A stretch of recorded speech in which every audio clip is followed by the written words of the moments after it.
আসসালামু আলাইকুম গাইস, তোমরা যে যেখানে আছো আশা করি ভালো আছো। আলহামদুলিল্লাহ আমিও তোমাদের দোয়ায় ভালো আছি। প্রতিদিনের মতন আজকেও তোমাদের মাঝে রান্নার ভিডিও নিয়ে আসছি। আজকে তোমার রুই মাছ দিয়ে পটল দিয়ে আলু দিয়ে রান্না করব আমার বড় ভাবির জন্য। মাছটাকে ধুয়ে পরিষ্কার করে নিয়েছি। এখন পরিমাণ মতন লবণ দিয়েছি, পরিমাণ মতন মরিচের ফাঁকি দিয়ে দিচ্ছি, হলুদের ফাঁকি দিয়ে দিচ্ছি, অল্প অল্প দিয়েছি, বেশি না। এখন এটা হাতে মেখে নিব আমি। তোমার এই দেখো সুন্দর করে হাতে মেখে নিচ্ছি। মাখানো হয়ে গেছে। এখন ফ্রাই প্যান বসিয়ে দিয়েছি, পরিমাণ মতন তেল দিয়ে দিয়েছি। এখন দিয়ে দিব মাছটাকে একটা একটা করে, সবগুলো মাছ আমি দিয়ে দিব। এই তো দেখো একটা একটা করে সবগুলো মাছ আমার দেওয়া হয়ে যেতেছে।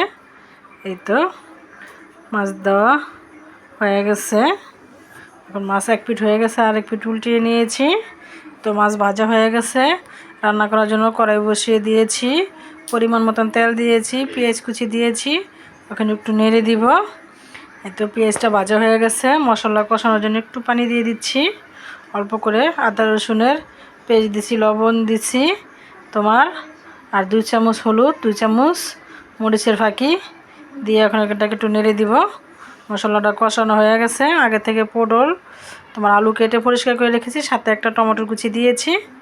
যে এটা দিয়ে এখন ঢাকনা দিয়ে রেখে দিয়েছি। এখন একটু উল্টে উল্টে দিব, নেড়ে চেড়ে দিব। নেড়ে চেড়ে দিয়ে আবারও ঢাকনা দিয়ে আমি এটাকে ঢেকে দিব তোমার। এই তো কষানো হয়ে গেছে পটলটা। এখন পরিমাণ মতন পানি দিয়ে দিচ্ছি, দিয়ে তোমার ভাজা মাছটা দিয়ে দিব। আর একটু হয়তো পানি লাগবে।